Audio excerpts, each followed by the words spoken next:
Assalamualaikum warahmatullahi wabarakatuh, Bapak Ibu wali murid dan para calon cendika yang berbahagia. Perkenalkan, saya Setia Budi dari Divisi Pengembangan Akademik SMK Cendika Bangsa Kepanjen.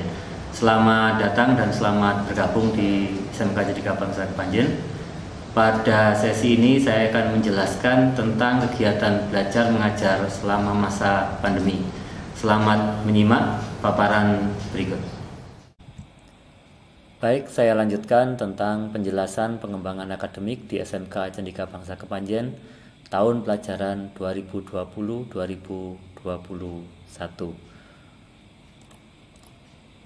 Bapak Ibu sekalian, satu hal yang harus kita pahami bersama bahwa kebijakan pendidikan di masa pandemi COVID-19 yang dituangkan di dalam keputusan bersama 4 menteri, yaitu Menteri Pendidikan dan Kebudayaan, Menteri Agama, Menteri Kesehatan, dan Menteri Dalam Negeri. Prinsip dasar pendidikan di masa pandemi COVID adalah kesehatan dan keselamatan peserta didik, pendidik, tenaga kependidikan, keluarga, dan masyarakat merupakan prioritas utama di dalam menetapkan kebijakan pembelajaran. Bapak Ibu, ini adalah moto kita bersama, keluarga besar SMK Cendika Bangsa Kepanjen.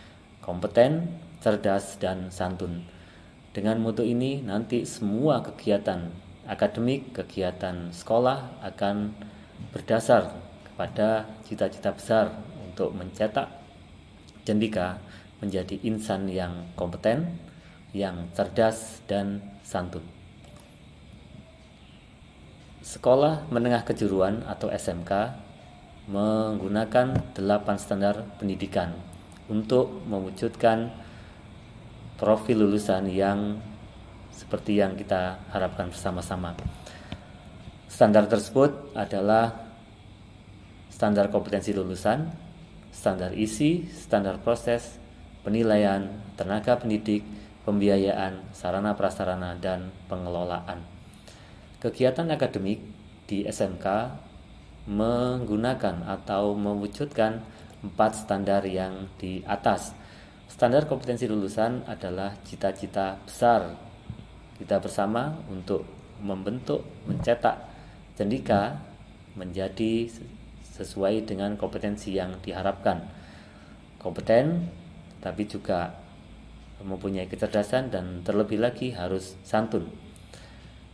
Untuk mencapai itu, maka diperlukan standar isi, yaitu mengatur bagaimana profil lulusan itu akan dicapai. Kemudian dilanjutkan dengan standar proses. Standar proses mengatur bagaimana isi itu disampaikan kepada Cendika, kepada peserta didik. Di dalam masa pandemi, standar proses inilah yang banyak berubah.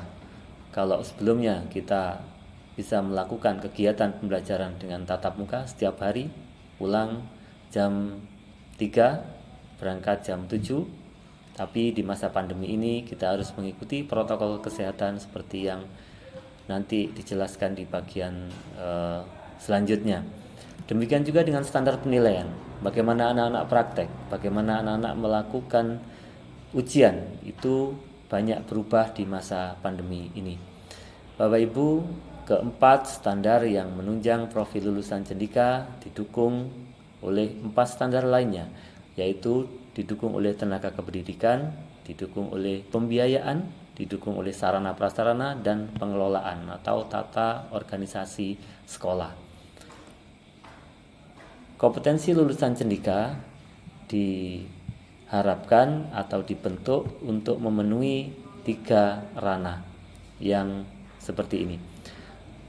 Ranah pertama atau tujuan pertama adalah Cendika nanti bisa melanjutkan ke studi lanjut. Banyak hal yang dilakukan untuk mencapai target ini.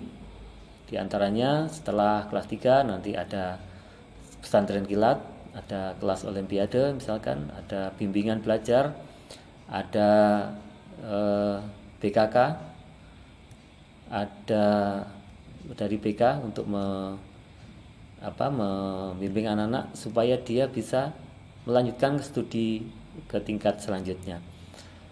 Tujuan kedua, lulusan Cendikanya dari sekian lulusan harus ada yang menjadi entrepreneur atau wirausaha.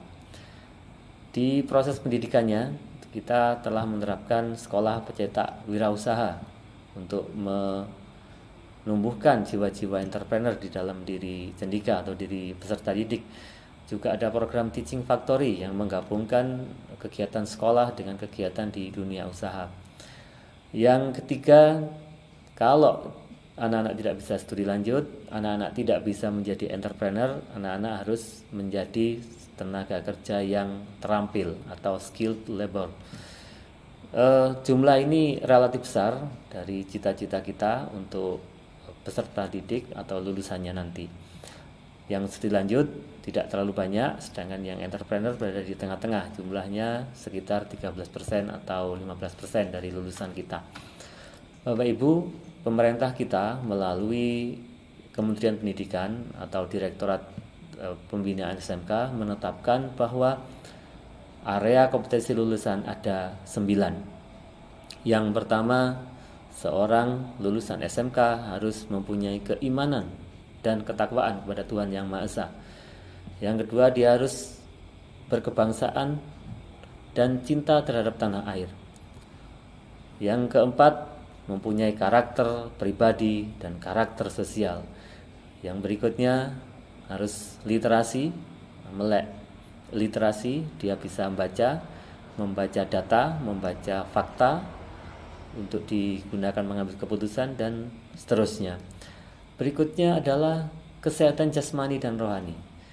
Ini tentu kompetensi ini sangat kita butuhkan sekarang dan sangat terasa ketika kita berada di masa pandemi seperti ini. Yang berikutnya kreativitas, kemampuan untuk menumbuhkan ide-ide baru. Yang ke-7 adalah estetika, kemampuan untuk membuat hasil karya seni walaupun tidak harus melukis Bapak Ibu.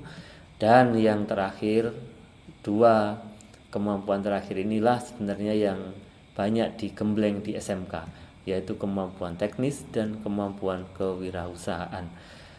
Kemampuan yang lain itu dibentuk oleh Bapak Ibu sendiri, oleh masyarakat, dan juga oleh sekolah.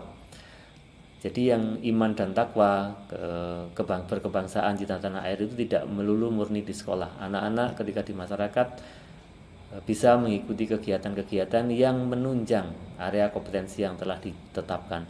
SMK secara spesifik sebenarnya hanya fokus di 2 kemampuan yang terakhir, yaitu kemampuan teknis dan kemampuan kewirausahaan. Ini kemampuan teknis Bapak Ibu. Jadi kemampuan teknis ini adalah yang menentukan anak itu atau Cendika itu nanti memilih kompetensi apa, atau kalau zaman dulu disebut memilih jurusan apa, mempunyai skill apa yang kita pahami sebagai teknik komputer dan jaringan, otomotif, kemudian wisata, kemudian perkantoran. Itu sebenarnya adalah kemampuan-kemampuan teknis. Kemampuan teknis ada 3, yaitu kemampuan dasar, ini dicapai di kelas 1, kemampuan spesifik dicapai di kelas 2, dan kemampuan khusus atau kemampuan kejuruannya itu dicapai di kelas 2 dan kelas 3. Seperti yang saya sampaikan tadi, bahwa 2 kemampuan besar di SMK yang benar-benar dididik atau ingin dicapai adalah kemampuan teknis dan kewirausahaan. Maka 2 kemampuan inilah nanti yang banyak dilakukan ujian dan sebagainya. Kalau yang kemampuan 7 tadi, yang keimanan dan seterusnya, itu tidak terlalu diuji Bapak Ibu, cuma harus ada di setiap diri Cendika, khususnya kemampuan yang pertama yaitu ketakwaan dan keimanan kepada Tuhan Yang Maha Esa. Begitu Bapak Ibu tentang standar kompetensi lulusan. Saya lanjutkan sedikit di standar isi. Jadi selama 3 tahun, ini contohnya untuk 3 tahun yang jurusan teknik komputer dan jaringan, anak-anak menerima materi sebanyak ini, sebanyak 5.016 jam dalam 3 tahun. Ini mata pelajarannya. Mata pelajaran dibagi menjadi 4. Yang keempat belum ditulis Bapak Ibu, yaitu muatan lokal. Jadi ada muatan nasional, seluruh peserta didik di Indonesia menerima sama karena nasional. Kemudian ada muatan wilayah, ini ditentukan oleh wilayah atau Jawa Timur provinsi. Sehingga kalau di sini ada pelajaran seni, misalkan sekolah atau provinsi bisa memilih kira-kira seni apa yang paling kuat, paling diminati, paling potensi untuk daerah Jawa Timur atau Malang. Jasmani, pendidikan jasmani juga seperti itu. Olahraga apa yang paling bisa dilakukan di wilayah sini atau di sekolah. Itu namanya muatan kewilayahan. Nah, muatan peminatan kejuruan inilah yang membedakan anak dari tiap kompetensi. Anak nanti memilih TKJ, memilih otomotif, memilih akuntansi, memilih perkantoran. Itu yang membedakan di muatan peminatan kejuruan. Jumlahnya relatif besar. Jadi kalau yang lain itu hanya 1.734, yang wilayah 200, peminatan kejuruan untuk 3 tahun itu 3.030 jam. Ini ketika isi yang tadi saya jelaskan itu dibagi menjadi per minggu ya Bapak Ibu. Jadi per minggunya diatur seperti ini, agama 2 jam dan seterusnya. Kemudian muatan peminatan kejuruan itu 34 dalam 1 minggu. Kalau di total semua semua siswa kelas 1 sampai kelas 3 itu per minggunya dia harus belajar sebanyak 52 jam di SMK Cendekia Bangsa.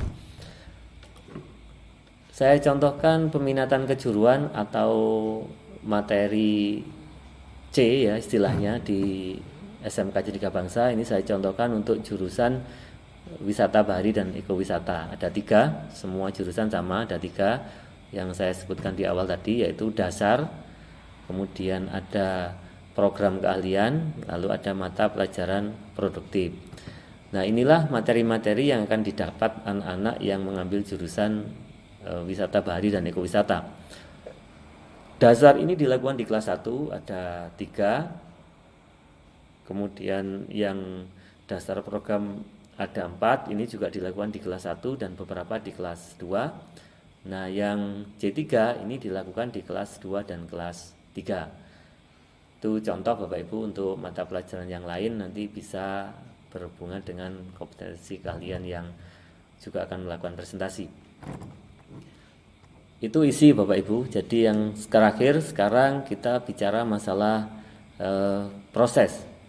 Di dalam masa pandemi, ketika daerah kita, wilayah kita masih berada di zona kuning, orange atau merah, diatur di dalam surat keputusan bersama 4 menteri tadi bahwa kegiatan belajarnya harus dilakukan secara daring atau online. Baru nanti kalau kita sudah masuk pada zona hijau, itu kita bisa melakukan tatap muka. Nah, di zona hijau ini ketika kita melakukan tatap muka, nanti anak-anak sudah bisa mulai praktik di lab-lab yang nanti Bapak Ibu bisa mengunjungi setelah sesi ini. Atau anak-anak juga menggunakan pembelajaran sistem blok, yaitu belajar di Dudi Mitra. Jadi anak-anak bisa belajar di Dudi Mitra kita selama hari-hari tertentu dengan bimbingan guru masing-masing. Atau nanti anak-anak juga bisa melakukan pendidikan sistem ganda di kelas 2. Ketika naik kelas 1, kelas 2 itu anak-anak melakukan kegiatan pendidikan sistem ganda yang sebenarnya kita rencanakan dalam 8 bulan. Tapi sekarang masih masa pandemi, jadi belum bisa kita lakukan. Itu kita lakukan ketika nanti kondisinya sudah hijau yang ditentukan oleh gugus tugas kabupaten. Begitu Bapak Ibu untuk sesi pertama penjelasan tentang kompetensi lulusan kita Cendekia Bangsa, kemudian isinya dan prosesnya. Akan saya lanjut di sesi kedua tentang penjelasan pembelajaran mode daring yang akan kita lakukan nanti mulai tanggal 13 sampai status berubah. Jadi perubahan status itu yang menentukan bukan sekolah tapi gugus tugas. Saya jelaskan setelah ini mode pembelajaran daring di SMK Cendekia Bangsa Kepanjen. Untuk sesi ini saya cukupkan dulu. Saya akhiri. Assalamualaikum warahmatullahi wabarakatuh.